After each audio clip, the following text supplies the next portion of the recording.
हम लोग पाठ नियोजन पढ़ रहे हैं। आज बहुत इंटरेस्टिंग होने वाला है और सब लोगों की भागीदारी आज हम कोशिश करेंगे कि सब लोग इसमें हिस्सेदारी लेंगे।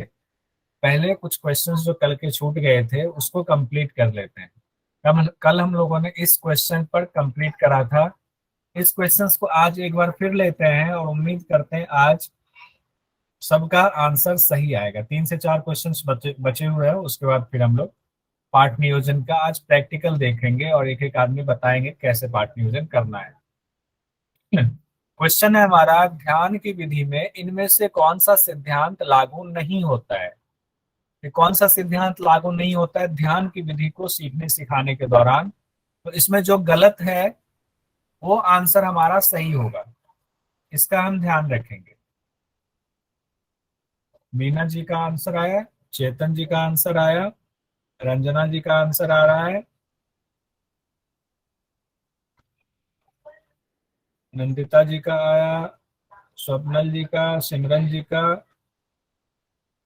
रामानंद जी का, तुषार जी का, जानकी भदौरिया जी का। सब लोग बी कह रहे हैं, 1 और 3 कह रहे हैं सब लोग। सुरेश सर का, अनूप जी का, पूनम जी का, 1 3, यानी कि अधिक सम अभ्यास से अधिक लाभ होगा, यह सिद्धांत लागू नहीं होता है ध्यान में। और तीसरा है कि यौगिक अभ्यास ध्यान से ही शुरू करना चाहिए, ये भी लागू नहीं होता है। ये दोनों लागू नहीं होता है, तो यही हमारा क्वेश्चन पूछा जा रहा है, कौन सा लागू नहीं होता है। तो पहला और तीसरा यही आंसर सब लोगों ने दिया है पुष्पा क्लास। ठीक है, अगला क्वेश्चन हमारा है, योगाभ्यासों की अध्यापन विधि पुस्तक के मुताबिक स्वस्थ और स्थिर लोगों के लिए लंबी ध्यानावस्था का अभ्यास प्रारंभ कराना बुद्धिमानी नहीं है। लंबी ध्यानावस्था का अभ्यास प्रारंभ कराना बुद्धिमानी है।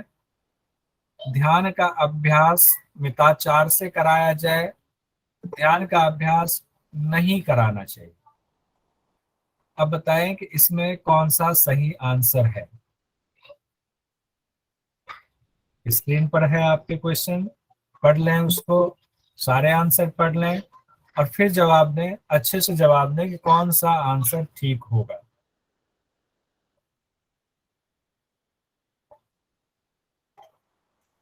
राधिका जी का अभी आंसर आया हुआ है डी, यानी 1 और 3 कह रहे हैं।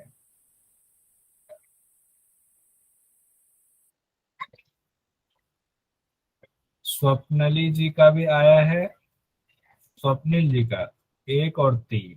चेतन जी का भी आया है 1 और 3। जानकी जी का आया हुआ है डी, 1 और 3। अब सब लोगों का डी, 1 और 3। पुष्पा जी का आया हुआ 4 नंबर, वही है।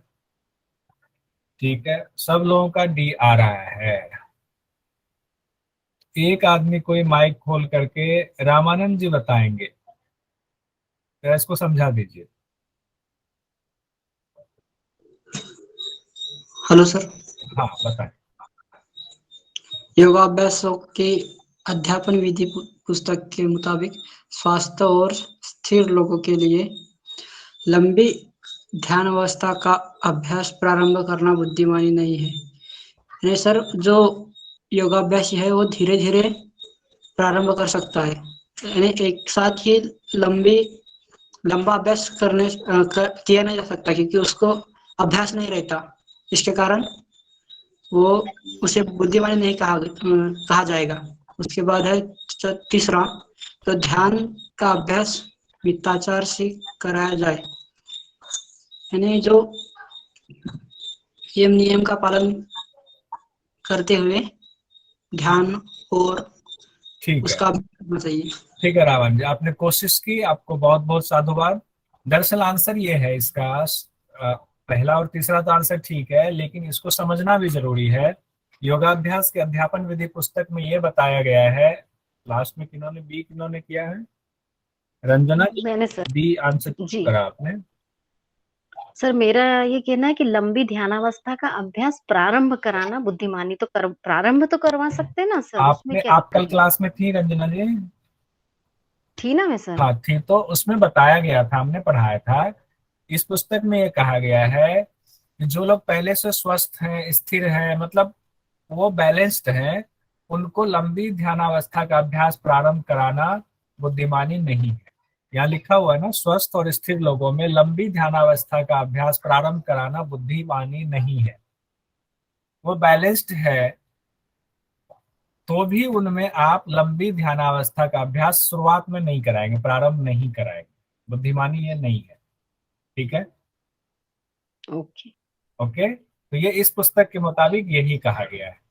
इन समस्या, ये चीजें एक नहीं है, इसमें कई समस्याएं बताई गई हैं कि अधिक अभ्यास से अधिक लाभ का सिद्धांत लागू नहीं होता है।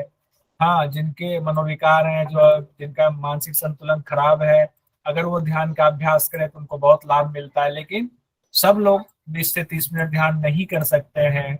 ऐसे लोगों को ज्यादा ध्यान कराना हानिकारक भी हो सकता है। इसीलिए कहा गया है एक सिंपल फॉर्मूला जो सब पे लागू हो जाए। इसीलिए इस पुस्तक का आशय यही है कि एक ऐसा फॉर्मूला हमें चाहिए जो सब पे आसानी से लागू हो। तो वो कौन सा फॉर्मूला दिया इन्होंने? इन सारी समस्याओं से बचने के लिए ध्यान का अभ्यास मिताचार, यानी थोड़ा थोड़ा करके बढ़ाते जाए। शुरुआत में थोड़ा कराए, फिर अगले दिन थोड़ा उसमें बढ़ाए, उसमें मतलब एक सीढ़ी से आप बढ़ते जाए तो आप मंजिल पे आसानी से पहुंच जाएंगे। इसलिए ये दो चीजें उसमें लागू हो रही है। तो ये क्वेश्चन हमारा आ गया यहाँ पर।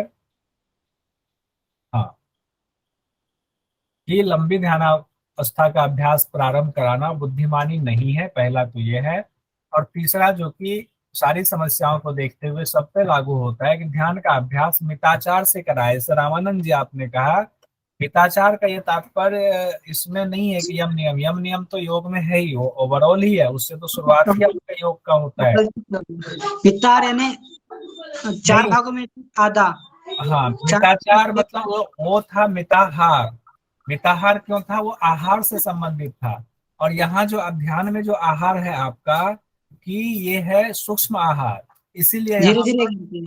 हाँ, आचार से लिया हुआ है। इसका अर्थ ये है ध्यान का अभ्यास धीरे धीरे कराएंगे, मधुर आवाज में। मतलब उनको कहते हैं ना कि एक ही बार में 1000 mg का डोज नहीं देंगे कोई दवाई का। क्या देंगे?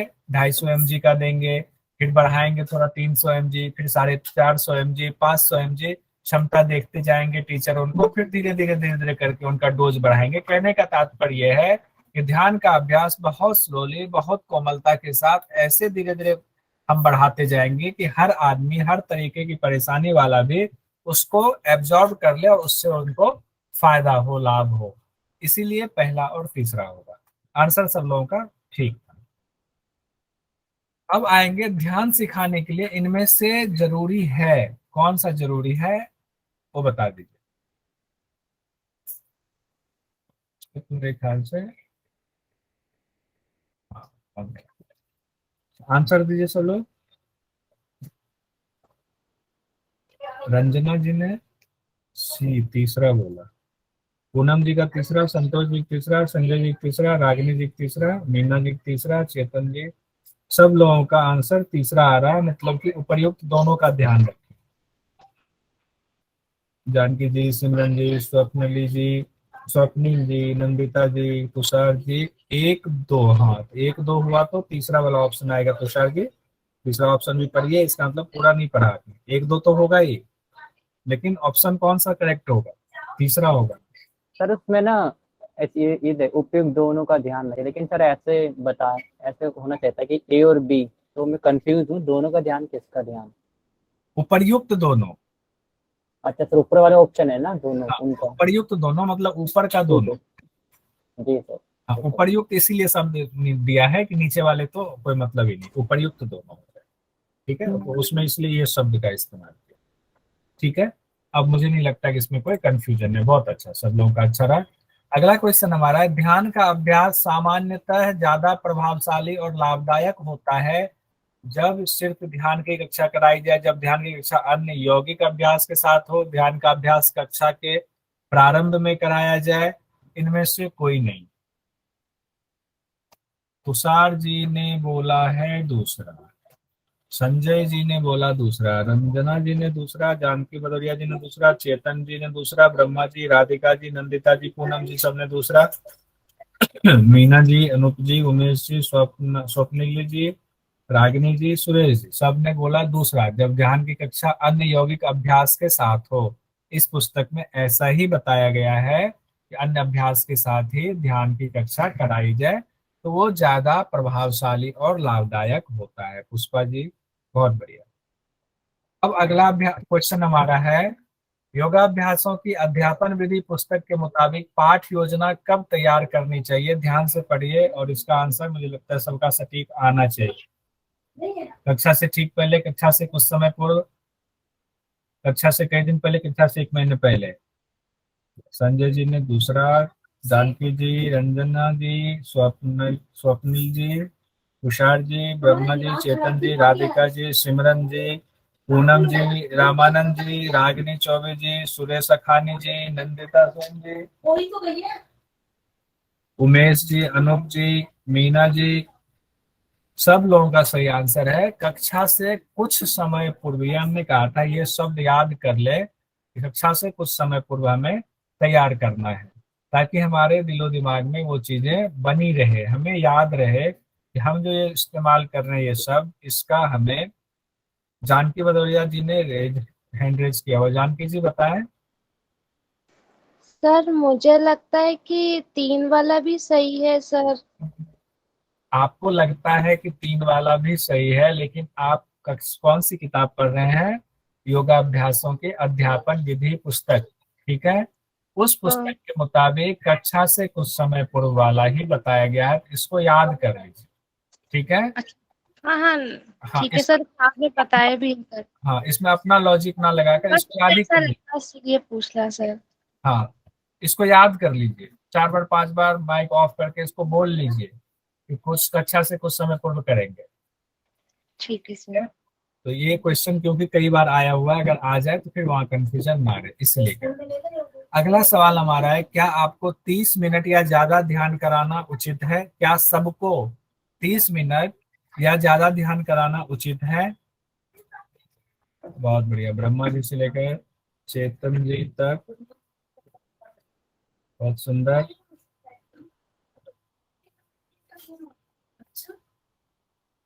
सब लोगों का सही आंसर है दूसरा वाला, नहीं साधक की क्षमता के हिसाब से कराना चाहिए। पुष्पा जी, सब लोगों का आंसर सही है, बहुत सुंदर। यानी कि चीजें ठीक से है अभी तक समझ में, एक बार इसको बाद में जब कंप्लीट हो जाएगा, कंप्लीट पर हम लोग पहुंचने ही वाले हैं तकरीबन, बस 1-2 दिन और होगा, उसके बाद एक बार रिवीजन कर लेंगे, फिर एक बार जो है इसका सारा क्वेश्चन हम लोग करेंगे और देखेंगे। इस बार जो क्वेश्चन आंसर हमारा होगा उसमें जो क्वेश्चंस पहले पूछे गए हैं उसको भी हम ज्यादा से ज्यादा शामिल करने की कोशिश करेंगे। अब आप हम लोग पढ़ेंगे, पाठ नियोजन पढ़ रहे हैं, पाठ नियोजन का प्रैक्टिकल हम लोग देखने की कोशिश करेंगे और आप लोगों की भागीदारी इसमें ज्यादा होने वाली है। अब देखिए, इससे क्वेश्चन आता है, इसको भी याद करना पड़ेगा। क्वेश्चन क्या आता है, हम लोगों ने एक उत्तम पाठ योजना के बारे में पढ़ा कि पाठ योजना कैसे तैयार करनी है। हमने देखा था उसमें ऊपर पूरा स्टेप बाय स्टेप हम लोगों ने देखा था पाठ योजना का। अब अगर उसको कागज कलम से लेकर के हमें एक पाठ योजना का पूरा फ्रेम तैयार कराना हो तो उसका पहले होता है ना, कोई पुस्तक आप खोलते हैं पहले विषय वस्तु होता है, तो पहले विषय वस्तु में एक झलक उसकी देखी जाती है, तो वो एक तरह से ये विषय वस्तु है। यानी कि उत्तम पाठ योजना की भूमिका कैसे बनाएंगे आप, तो वो भूमिका के कितने स्तर होते हैं बहुत इंपॉर्टेंट है यहाँ से, कि एक उत्तम पाठ योजना की भूमिका के कितने स्तर हैं। इस पुस्तक के मुताबिक हो सकता है कि आपकी नजर में 10 हो जाए, 20 हो जाए या 5 हो जाए, लेकिन इस पुस्तक के मुताबिक क्या है, एग्जाम में ये पूछा जाता है, डायरेक्ट पूछा जाता है कि योगाभ्यासों के अध्यापन विधि पुस्तक के मुताबिक हमें बताएं। अगर योगाभ्यासों की अध्यापन विधि पुस्तक के मुताबिक पूछे कि एक उत्तम पाठ योजना की भूमिका के कितने स्तर हैं, तो 8 स्तर हैं, 8 स्टेप्स हैं। कितने स्टेप्स हैं सब लोग बोलिए? ये दोनों लाइन सब लोग पढ़ जाइए, कोई बात नहीं, हल्ला होने दीजिए, सब लोग पढ़ जाइए। उत्तम पाठ योजना की भूमिका के कितने स्तर हैं? 8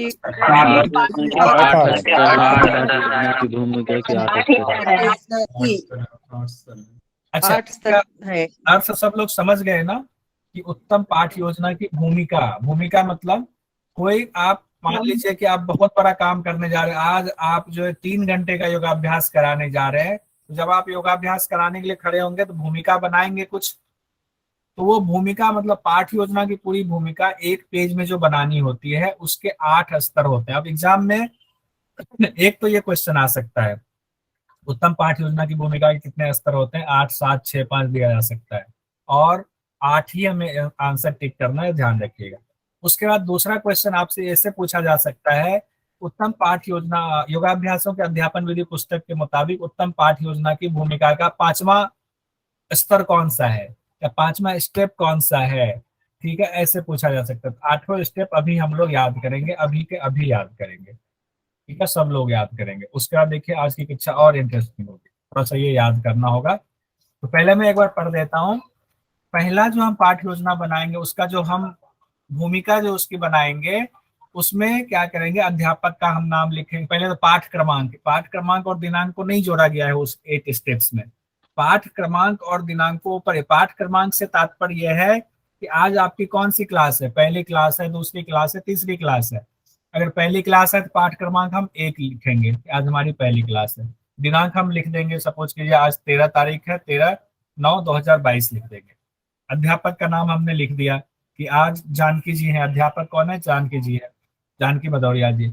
विद्यालय का नाम हमने लिख दिया, या कॉलेज या यूनिवर्सिटी का नाम हमने लिख दिया, श्री लाल बहादुर शास्त्री सांस्कृतिक राष्ट्रीय सांस्कृतिक विश्वविद्यालय। अब हमने लिखा, ऊपर देखिए, पहले टीचर का नाम, उसके बाद स्कूल का नाम, तीसरा है कक्षा। कक्षा से यहाँ तात्पर्य है, साफ साफ इस पुस्तक में लिखा हुआ, कक्षा से तात्पर्य है समय की अवधि, यानी कितनी देर की कक्षा होगी, टाइमिंग के साथ लिखिए। तो उसमें आपको लिखना पड़ेगा हमारी कक्षा जो है सुबह 6 बजे से 7:30 बजे चलेगा, या शाम को 3 बजे से 5 बजे चलेगा, या 3 बजे से 4 बजे चलेगा, या सुबह 5 बजे से 6 बजे चलेगा। ये कक्षा का तात्पर्य यहाँ ये है, ये कंफ्यूज मत होइएगा कक्षा का क्या तात्पर्य है, क्योंकि पाठ योजना मैं आज दूंगा आपको बनाने के लिए, तो कल आप सबको बना करके इसको लाना है, सपोज कीजिए।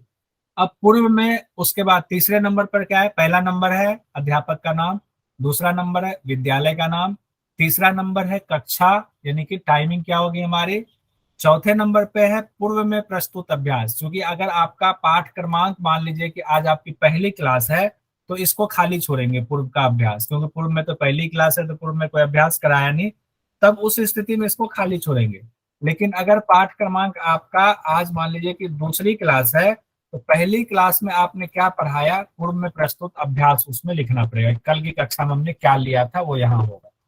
आज का अभ्यास, आज आप क्या कराने वाले हो, पाठ का लक्ष्य आपको देना पड़ेगा कि पाठ का आपका लक्ष्य क्या है, कि मंजिल क्या है आपका, कि आपको मान लीजिए कि वक्रासन का अभ्यास करा रहे हैं तो हमारा लक्ष्य होगा कि रीढ़ की मांसपेशी, जो रीढ़ है हमारी मेरुदंड है, उसको लचीला बनाना।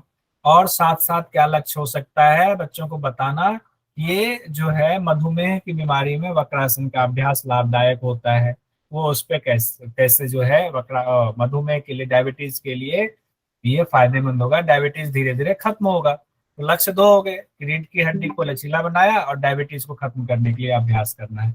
अब है पाठ का उद्देश्य। अब वक्रासन का सपोज कीजिए हमने लिया वक्रासन का, तो वक्रासन के पाठ का उद्देश्य, इस पाठ का उद्देश्य क्या है आपका, जो पाठ योजना आप बना रहे हैं, तो वक्रासन का अभ्यास पूरी तरीके से बच्चों को सिखाना है, उसके जो लाभ है वो बताना है, उसकी हानि बतानी है कि कौन कर सकता है कौन नहीं कर सकता है, पाठ उद्देश्य में ये है। और 8वां और सबसे अंतिम जो है सामग्री क्या है वक्रासन का अभ्यास कराने के लिए, वो सामग्री हम यहाँ लिख दें। सपोज कीजिए एक हमें हॉल चाहिए अच्छा सा, जो वातावरण जिसका अच्छा हो, शांत वातावरण वाला हॉल चाहिए हमें, एक चाहिए व्हाइट बोर्ड चाहिए, व्हाइट बोर्ड पर लिखने के लिए हमें एक स्केच पेन भी चाहिए, तो वो सामग्री इसमें आपने लिख देना है। अब मेरे साथ साथ सब लोग, मैं आगे आगे बोलूंगा, पीछे पीछे सब लोग बोलेंगे, ये 8 का अभ्यास हम, क्योंकि आपसे मान लीजिए एग्जाम में पूछ दिया कि जो उत्तम पाठ योजना है उसकी जो भूमिका है उसका 5वां नंबर कौन सा है। अब 5वां नंबर आपको 8 याद ही नहीं है, तो 5वां नंबर आप कैसे बोलेंगे कि आज का अभ्यास कराना है 5वें नंबर में, 6ठे नंबर में। आपको हो सकता है पहला और 8वां याद रहे, पहला अध्यापक का नाम याद रहेगा, 8वां सहायक सामग्री याद रहेगा, हो सकता है दूसरा भी याद रह जाए विद्यालय का नाम, लेकिन बाकी जो बच गए आपके 1 2 3 4 5 बच गए, 5 याद कराना अभी कर लेते हैं। मेरे साथ साथ बोलिए कि एक उत्तम पाठ योजना की भूमिका के 8 स्तर हैं। एक उत्तम पाठ योजना की भूमिका के उत्तम 8 पाठ स्तर हैं। योजना के 8 स्तर है। योजना की भूमि के 8 स्तर हैं। उत्तम पाठ योजना की भूमिका के उत्तम भूमिका के 8 स्तर योजना की भूमिका के उत्तम आठ पाठ स्तर। योजना की भूमिका के 8 स्तर हैं। उत्तम पाठ योजना की भूमिका के 8 स्तर है। 8 भूमिका। 8 ठीक स्तर हैं। भूमिका आठ के स्तर। 8 स्तर हैं। उत्तम अब पाठ योजना पहला की स्तर है भूमिका का अध्यापक का नाम। अध्यापक का नाम। अध्यापक का नाम। अध्यापक का नाम। अध्यापक नाम। अध्यापक का नाम। अब चूंकि पाठ योजना कौन तैयार करता है, टीचर तैयार करता है कि स्टूडेंट तैयार करता है? टीचर। अध्यापक टीचर टीचर। टीचर तैयार करता है। तो अध्यापक के नाम में आपका खुद का नाम आ जाएगा। ठीक है। अब यहाँ जैसे मान लीजिए कि मैं अपना नाम यहाँ डाल देता हूँ, हमने अपना नाम डाल दिया, आप लोग सब अपना अपना नाम डाल देंगे। अब हमने अध्यापक का नाम डाल दिया। अध्यापक का नाम के बाद विद्यालय का नाम बोलिए। अध्यापक के नाम के बाद विद्यालय का नाम दूसरे नंबर। विद्यालय का नाम। का नाम के बाद विद्यालय का नाम। अब विद्यालय के नाम के बाद कक्षा। कक्षा। समय की अवधि यानी कितनी देर की। तो हो गया आपका 3 एक साथ याद कक्षा करते हैं। यानी समय अवधि। समय अवधि। अब हम 3 एक साथ करते हैं, 8 एक साथ नहीं करेंगे, 3 एक साथ करते हैं। अध्यापक का नाम, विद्यालय का नाम, कक्षा। बोलिए बोलिए। अध्यापक का नाम, अध्यापक का नाम, विद्यालय का नाम, कक्षा, समय अवधि। कक्षा की समय अवधि। ठीक है। अध्यापक का नाम। अब मैं एक से पूछ रहा हूँ, अरुणा जी बोलिए, तीनों बोल दीजिए। अरुणा मौर्य जी जल्दी बोलिए, समय कम है। माइक नहीं खोलेंगे तो फिर कैसे होगा ये बताइए। चेतन ठाकुर जी बोलिए, तीनों नाम। अध्यापक का नाम, विद्यालय, कक्षा। हाँ, तो पहला था अध्यापक का नाम, दूसरा विद्यालय, तीसरा कक्षा। नंदिता जी बोलिए। पहला था अध्यापक का नाम, विद्यालय का नाम और कक्षा। यानी मैंने कि समय आप ये अवधि सोचिए कि किया है। पहला कहीं जाएंगे, आप भूमिका बना रहे, पहला अपना नाम देंगे ना। अपना नाम तो सब चाहता है कि मेरा नाम हो जाए। ऐसे याद कर लीजिए, पहले हम अपना नाम देंगे, फिर हम कहाँ पढ़ाने जा रहे हैं उस विद्यालय का नाम दे देंगे। ठीक है। और उसके बाद कितने बजे से कितने बजे क्लास लेंगे ये दे देंगे। 3 चीजें हो गई। अब आगे की 3 चीज याद करते हैं हम लोग। अब कक्षा में हम ये देखेंगे कि हमने पहले क्या अभ्यास करा। अगर हमारी पहली कक्षा है तो पहले का अभ्यास का कोई मतलब नहीं है। अगर दूसरी कक्षा है तो उसमें पहले का अभ्यास यानी पूर्व में प्रस्तुत अभ्यास, आज का अभ्यास और पाठ का लक्ष्य। याद 4 और 5 दो ही याद कीजिए। पूर्व में प्रस्तुत अभ्यास या पूर्व में कराए गए अभ्यास, आज का अभ्यास। बोलिए सब लोग, पूर्व में कराए गए अभ्यास, आज का अभ्यास। पूर्व में कराया पूर्व में कराया गया अभ्यास, आज का अभ्यास। पूर्व में अभ्यास और आज का अभ्यास। कोई शर्माइए मत, सब बोलिए।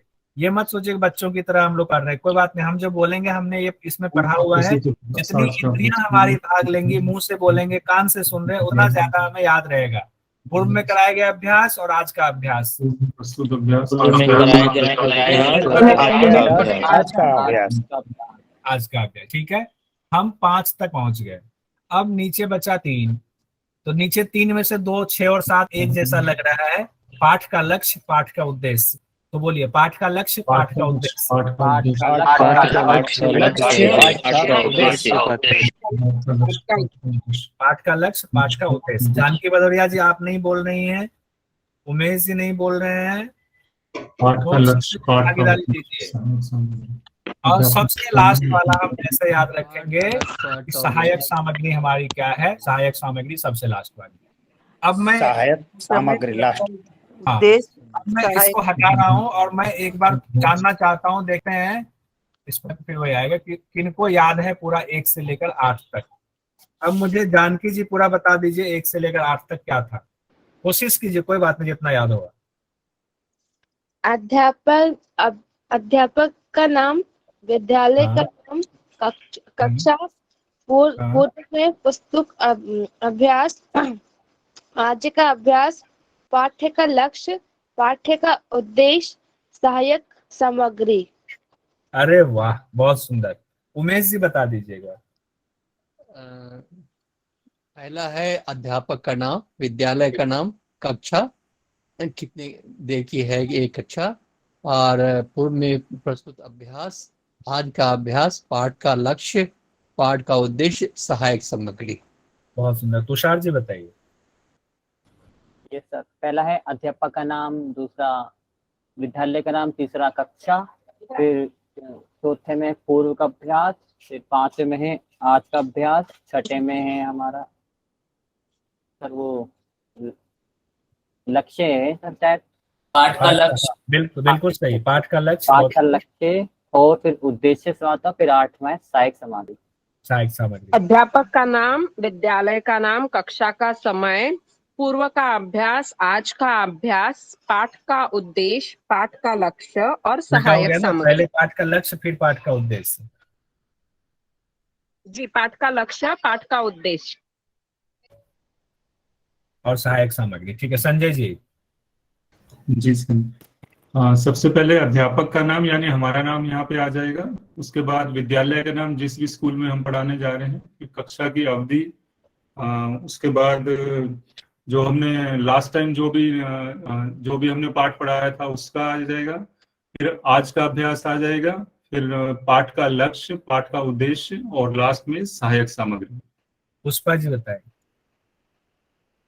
जी सर, पहला अपना नाम रहेगा, टीचर का नाम, बाद में अध्यापक का नाम, स्कूल का नाम और अवधि, कौन सा कक्षा और अवधि क्या है, कितने टाइम तक अपन पढ़ाते हैं उसका विस्तरण देना है। चौथे में पूरा अपना जो कुछ कल पढ़ा है उसके बारे में थोड़ा चर्चा रहेगा। बाद में अभी क्या पढ़ाते हैं उसके बारे में भी चर्चा। बाद में क्या पढ़ाते हैं उसके लक्ष्य क्या है, कहाँ तक अपने को फायदा होता है इसके बारे में। फिर उसके लिए कौन नहीं करना, कौन कैसे करना, उसका उद्देश्य क्या है, ये सब उसमें चर्चा हो जाएगा। लास्ट में अपना सामग्री बोले तो कक्षा कैसा रहेगा, कैसा कितने रहेगा और उधर क्या क्या नहीं है उसके बारे में देख के अपन समझ सकते हैं। बस एक रह गई है, योगा टीचर QCI हिया बी यौगिक। क्या नाम है आपका? हेलो, प्रणाम सर। यस, चिंकल शर्मा नाम है मेरा। अच्छा, हाँ जी, बताइए, आप बताइए।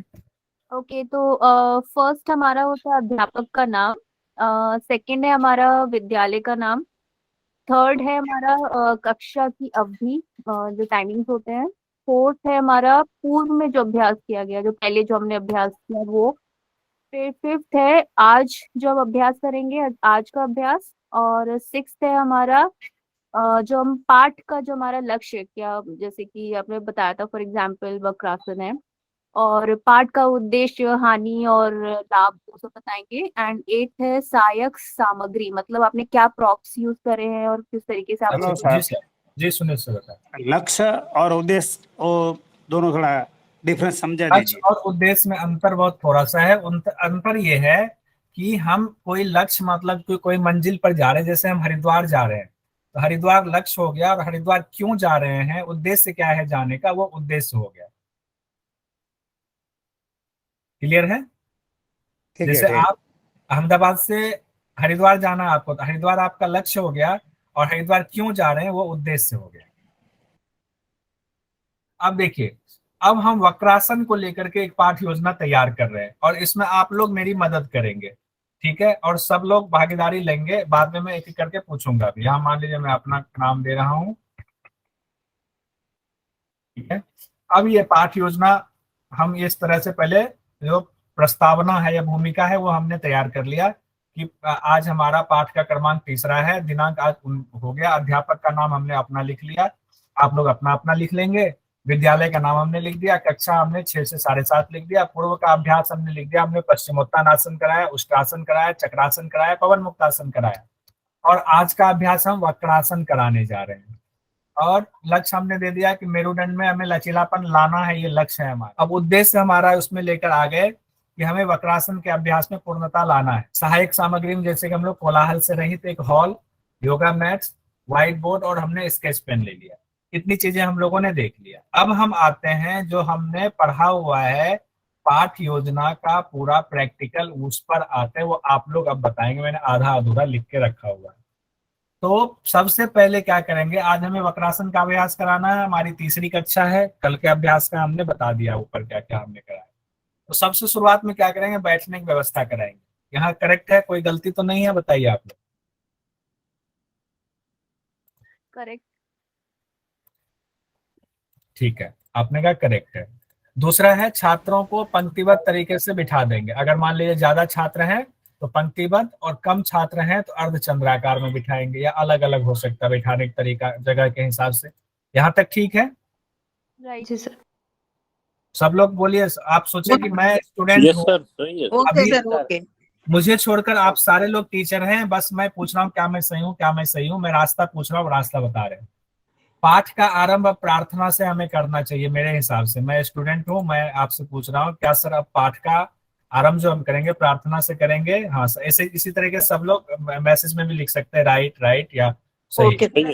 अब हम इसमें क्या करेंगे, थोड़ा सा हमें बताइए, हम यहाँ भूल गए हैं, थोड़ा सा हमें बताइए इसका डिटेलिंग प्रार्थना में कैसे शुरू करेंगे। किसी भी ध्यानात्मक आसन में बैठेंगे,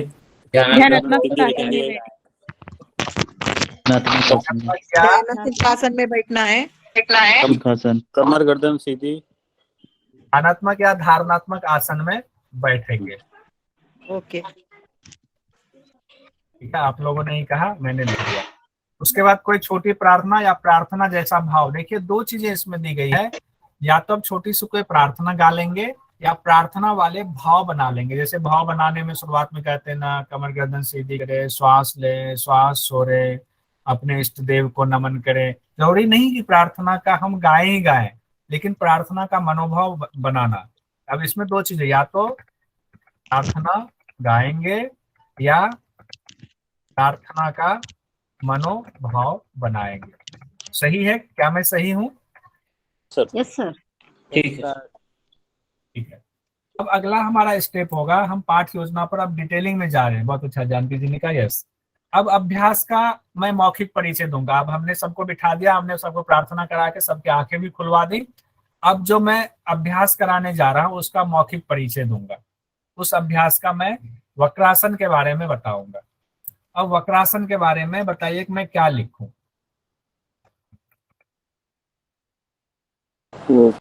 समस्थिति में बैठेंगे, दंडासन में बैठेंगे सबसे पहले। ब्रह्मा जी ये नहीं कहेंगे, अभी तो बच्चों को पता नहीं है ना कि आज हम लोग कौन सा अभ्यास करने जाएंगे। पहले हम बताएंगे ना कि बच्चों आज हम लोग वक्रासन का अभ्यास सीखेंगे। पहले तो पहली लाइन तो सबको यही बोलनी पड़ेगी, देखो आज जो हम लोग अभ्यास करेंगे वो हम वक्रासन का अभ्यास करेंगे। कल हम लोगों ने यही अभ्यास किया था। जनरली हम जो अभ्यास करते हैं क्लास में, सीखते या सिखाते हैं, वो ऐसा करते हैं, पहले वाली क्लास से दूसरे वाली क्लास लिंक होती है। कि हमने अगर कल पश्चिमोत्तान आसन कराया, एक चीज और ध्यान दीजिए, हमने यहाँ पर जो आसन लिखा है पूर्व का, वो 4 आसन का नाम लिखा है। पहले हमने लिखा पश्चिमोत्तान आसन, फिर उसके बाद उष्ट्रासन, चक्रासन, पवन मुक्त आसन लिखा है। रीढ़ की हड्डी को अभी हम जो है सिर्फ आगे पीछे कर रहे हैं। तो एक हमने पश्चिमोत्तान लिखा तो उसका हमने काउंटर पोज लिखा। पश्चिमोत्तान का एग्जाम में आता है, अगर आपको दे दे पश्चिमोत्तान आसन का काउंटर पोज कौन सा है, तो कौन सा है? उष्ट्रासन है। पश्चिमोत्तान का पूर्वोत्तान कोई मत लिखिएगा, ठीक है, गलत हो जाएगा। जनरली पूर्वोत्तान करा दिया जाता है, लेकिन जो करेक्ट आंसर है वो है पश्चिमोत्तान आसन का काउंटर पोज उष्ट्रासन है इसका। उसके बाद अब हम आ रहे हैं, यहाँ तक हम पहुंचे। अब हम वक्रासन के बारे में जो अभ्यास आज हम लोग कराने वाले हैं उसका मौखिक परिचय हम देंगे। मौखिक परिचय में वक्रासन का अभ्यास करने जा रहे हैं, वक्रासन के बारे में जानकारी दे देंगे। तो वक्रासन के बारे में संजय जी आप कुछ जानकारी दे दीजिए।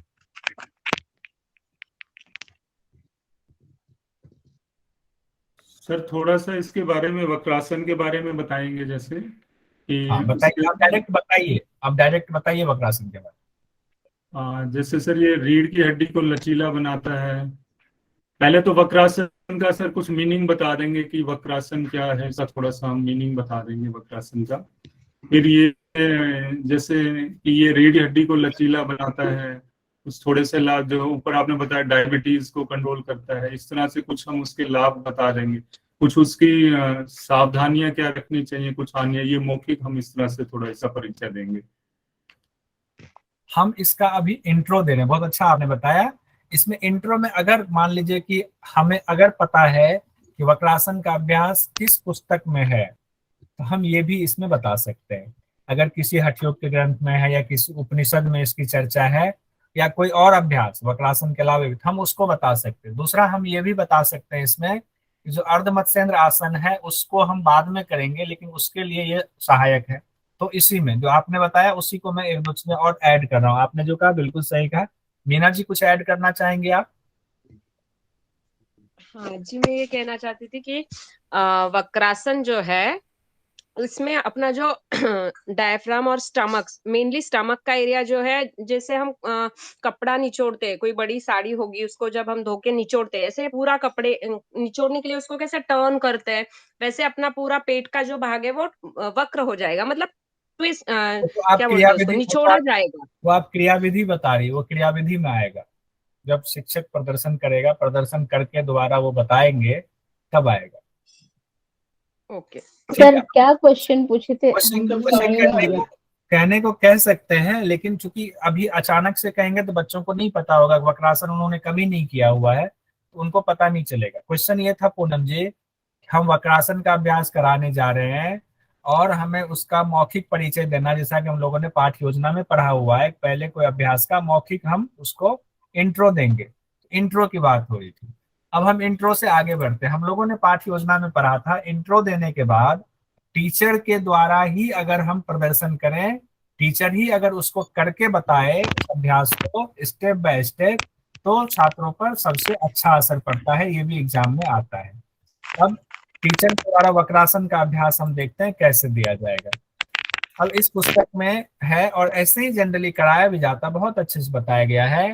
देखिए पहला जो इसमें स्टेप बताया गया, फर्स्ट स्टेप ये है कि पहले हम आराम से दोनों पांव को मिलाकर बैठे। ये कौन, वैसे इसको क्या आसन कहा जाता है? नाम दंडासन। हाँ नहीं, शिथिल दंडासन नहीं है। शिथिल दंडासन में हाथ यहाँ रहता है, यहाँ इसको दंडासन देंगे सिर्फ तो काम चल जाए। तो हम दंडासन की स्थिति, अगर पहले बच्चों को दंडासन बताया हुआ तब तो डायरेक्ट दंडासन उनको बोल देंगे, और अगर उनको दंडासन नहीं बताया हुआ पहले उनको बोलेंगे कि दोनों पांव खोलो, दोनों मिलाओ, हाथ जो है हिप्स के पास बिल्कुल रखेंगे, शरीर सीधा करेंगे, स्पाइन सीधा करेंगे, फिर उनको बता देंगे अब जो अभी जिस स्थिति में तुम बैठे हो इसको दंडासन कहते हैं। ये चीज अगर पहले बताया हुआ ठीक है, नहीं बताया तो उनको अभी बता देंगे। उसके बाद दूसरा स्टेप में हम ये बताएंगे, यानी टीचर ये बता रहे हैं कि सेकेंड स्टेप है एक पांव को मोड़ो, और एक पांव को मोड़ करके तुम्हारा टखना है वो कहाँ लाना है? घुटने के पास लाना है। ठीक है, किसी भी एक पांव का हम बोलेंगे। सपोज कीजिए इन्होंने लेफ्ट वाला पांव को मोड़ लिया, पहले लेफ्ट वाले टखने को इन्होंने राइट के घुटने के पास रख लिया। तीसरा स्टेप में इन्होंने क्या करा है, हाथ को अब देखिए पीछे कर दिया। पीछे मतलब दोनों हिप्स के बीच में कर दिया हुआ। पहले हाथ इनका यही अभी साइड में ही है। तीसरे स्टेप में इन्होंने हाथ को यहां से हटा करके डिस्प्लेसमेंट किया, कहां पे? पीछे में रख दिया। ठीक है, अब पीछे में कहाँ रखना है वो भी आगे बताया गया है कि अपनी सुविधा अनुसार रखें। ऐसे रखें कि पीठ तुम्हारी सीधी रहे, स्पाइन जो है बिल्कुल सीधी रहे, पोस्चर अच्छा बने। फोर्थ स्टेप में कह रहे हैं अब आप अपना राइट हैंड को ऐसे क्रॉस करेंगे घुटने के ऊपर से लाते हुए, और हाथ को जमीन पर रख देंगे यहाँ। ठीक है, अब यहाँ इन्होंने कहा इसको जमीन पर हम रख देते हैं, जमीन पर रख दिया। एक से अब जमीन पर रख दिया, और पांचवा स्टेप कंप्लीट कह रहे हैं। हाथ तो रख दिया लेकिन गर्दन देखिए अभी इनकी सामने ही है, गर्दन अभी इधर ही देख रही है। तो अब गर्दन को घुमाना है, मोड़ना है। तो अब क्या हुआ, अब टीचर यहाँ तक अभ्यास करेंगे, बताएंगे 5 स्टेप। देखो पहला स्टेप ये किया, दूसरा ये किया, तीसरा ये किया, चौथा ये किया, पांचवा ये किया। उसके बाद कहेंगे अब अपनी क्षमता अनुसार रुकना है। ऐसा नहीं कि जितनी देर मन उतनी देर रुकना है। रीढ़ की हड्डी को सीधा रखने की कोशिश करना। ये जो हाथ होगा अपनी सुविधा अनुसार पीछे इस हिसाब से रखना कि शरीर जो है पूरा सीधा रहे, एक लाइन में रहे। ये सारी चीजें बतानी है, ये टीचर ने पहले बता दिया। फिर टीचर क्या करेंगे, इसी अभ्यास को बच्चों दूसरे साइड से भी करेंगे। अब टीचर ने फिर दूसरे साइड से इसी 5 स्टेप्स को बताया।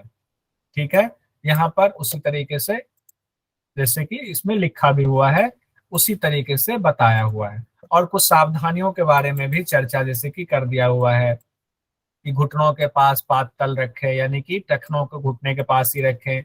शरीर को सीधा रखना, जैसा कि अभी हमने कहा कि हाथ को ऐसे पीछे रखेंगे कि शरीर पीछे ना जाए, सीधा रहे। पीछे ले जाए गए हाथ को सावधानी पूर्वक दूरी पर रखेंगे, वही इससे मिलता जुलता है। उसके बाद खड़े किए गए घुटने को आड़े किए गए हाथ से कड़ाई से दबाना है, जो हम यहाँ दबा रहे हैं इस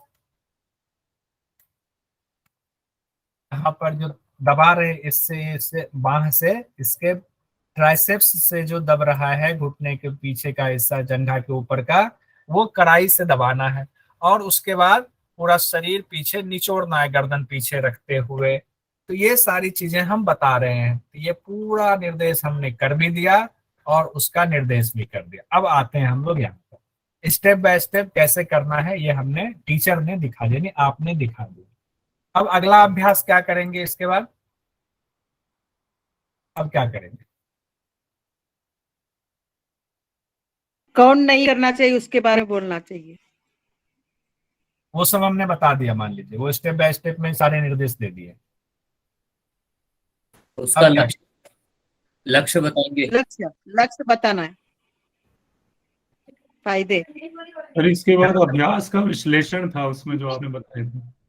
हम लोगों ने जो ऊपर पढ़ा हुआ था पाठ नियोजन, उसमें ये था जब टीचर ने प्रदर्शन कर दिया तो अब टीचर जो है प्रदर्शन करके उसके बारे में बड़ा करके अब जो है वैयक्तिक अभ्यास कराएगा, अपने अभ्यास कराएगा। वैयक्तिक अभ्यास का क्या अर्थ है कि हर आदमी बोलेगा एक बार अभ्यास करके देखो, जरूरी नहीं कि सब एक साथ एक रिदम में पूरा समूह करेगा। तो क्या था? वैयक्तिक अभ्यास था। वैयक्तिक अभ्यास में भी 2 पार्ट था। क्या क्या था 2 पार्ट? तो बता सकते हैं, किन्हीं को याद है?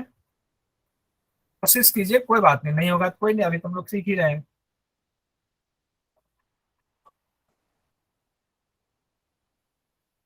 वैयक्तिक मतलब एक एक बंदे का ना? हाँ, अलग अलग सब लोग अभ्यास कर रहे हैं, अपना ग्रुप कर रहे हैं सब लोग समूह में, लेकिन समूह में क्या समूह में का एक साथ अलग अलग मतलब इंडिविजुअल करते हैं तो उनको जो टीचर रहता है वो ध्यान देता हर है एक कि के आपका पास गलती हो जाके गई है। हर एक के पास जाके उसका जो हाँ, बोलिए सुपरविजन ठीक बोल रहे। हाँ सर, वो क्या करता है कि जिसकी जिससे गलतियां हुई है, कहाँ कहाँ पर गलतियां हुई है, वो ध्यान में रखता है टीचर। हाँ, तो 2 स्टेप यहाँ पर हो गए।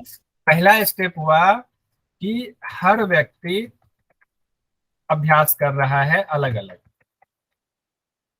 हर व्यक्ति व्यक्तिगत तौर पर अलग अलग अभ्यास कर रहा है।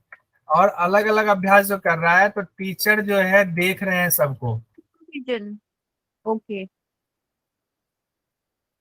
और टीचर जो है कोई अगर पूछ रहा है कि सर देखिए मेरा ठीक हो रहा है, तो उनको बता भी रहा है। यानी दूसरे में आ जाएगा कि जिनकी जो कमियां हैं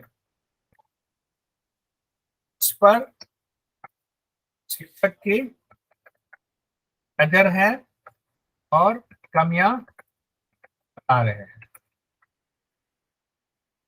ठीक है, यानी कि मान लीजिए कि हॉल में सब लोग बैठ के अभ्यास कर रहे हैं, टीचर जो है हॉल में घूमना शुरू किया, हाँ टीचर का सर मेरा देखना, हाँ ठीक है, अपनी क्षमता अनुसार ही रुकना, ठीक है तुम्हारा सही है, यहाँ पे गलत हो रहा है, सिर को पीछे घुमाओ, हाथ को ज्यादा पीछे कर लिया, रीढ़ की हड्डी सीधी नहीं है, टीचर बोलते जा रहे हैं हाँ तुम्हारा। आप लोगों ने सबको ये अनुभव होगा कि टीचर ऐसे ही करते हैं, और आप लोग भी जब पढ़ाते होंगे तो ऐसे ही ग्रुप में करती होंगी या करते होंगे। हमने पहला तो ये सबको किया, और उसके साथ साथ दूसरी क्रिया क्या चल रही है स्टेप 2 में, जो दोनों एक साथ चल रही है, जिनकी जो कमियां हैं उनकी कमियां हम देख रहे हैं और कमियां बता करके उसको सुधार कर रहे हैं। ठीक है, तो ये, और उसके बाद सबको बोला अपनी क्षमता अनुसार करके थोड़ा सा रेस्ट कर लो, रुक गए। अब अगला स्टेप हमारा क्या होगा बताएं, अब क्या करेंगे? पाठ नियोजन सामूहिक अभ्यास है सर। सर ग्रुप में अभ्यास करो। हाँ, अब हम लोग सामूहिक अभ्यास कराएंगे। अब सामूहिक एक साथ करवाएंगे। हाँ, सभी को एक साथ करवाएंगे। हाँ, सबको एक साथ। अब रिदम में अभ्यास होगा। अब क्या होगा अभ्यास कि जैसे कि सपोज करो कि हम योगा दिवस के दिन अभ्यास कराते हैं, एक मंच से निर्देश दिया जाता है और उस निर्देश को पूरी टीम, चाहे 400 लोग हैं या 1000 लोग हैं, सब एक साथ एक रिदम में करते हैं। ये सामूहिक अभ्यास का ये मतलब हो। यानी कि जब आप 21 जून का अभ्यास करते हैं तो उससे पहले 1 महीने तक आपको पहले से दे दिया जाता है, ये पूरा आपका सीक्वेंस है, इस सीक्वेंस से आप 1 महीने पहले से अभ्यास करते हैं ताकि वहां पर जब आप सामूहिक अभ्यास करें तो कोई गलती ना हो। अभ्यास कराते हैं तो पहला है, अब यहाँ पर शिक्षक जो है एक साथ सबको निर्देश देंगे स्टेप बाय स्टेप, ठीक है, और सब लोग करते जा रहे हैं। दूसरा स्टेप जो इसी में है कि टीचर जो है सबको स्टेप बाय स्टेप बता रहे हैं, सब लोग कर रहे हैं और टीचर कहेंगे अपनी क्षमता अनुसार रोकें, और टीचर जो है उनका दिमाग, उनकी आंखें बहुत तेजी से घूम रही, कौन सही कर रहा है उसको छोड़ के जो गलत कर रहा है उस पे नजर चली गई। यानी कि जो लोग गलत कर रहे हैं उस पर नजर, क्यों गलत कर रहे हैं, कहाँ गलती हो रही है, उस पर उनकी नजर चली गई। अब उन्होंने कहा अब वापस आ जाए, ठीक है। अब देखिए यहाँ दो चीजें, यहाँ पर एक स्टेप मिस हो सकता है, छोड़ा जा सकता है, डिपेंड करता है। कहते हैं कि अगर सबने अभ्यास अच्छे से कर लिया, किसी की गलती नहीं है, तो फिर अभ्यास दोबारा से शिक्षक प्रदर्शन नहीं करेगा।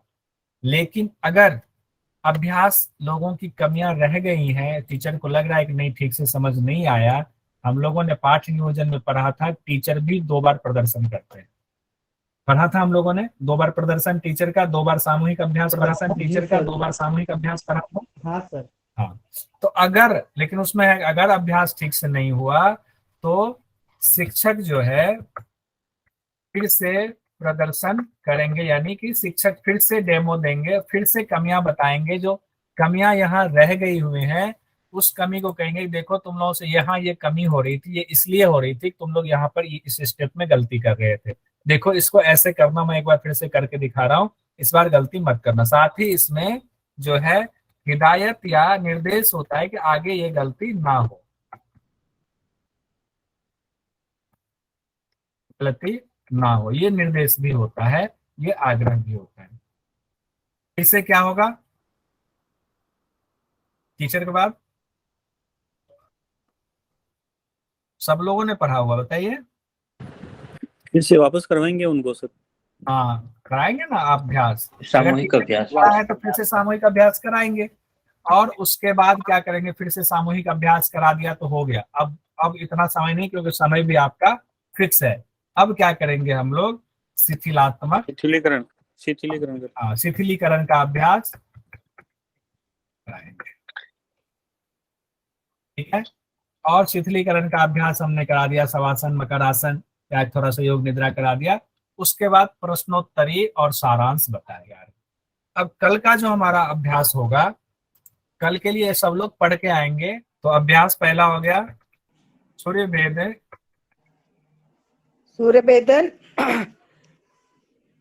और दूसरा था अग्निसार क्रिया और उद्यानवन। अग्निसार उद्यानवन।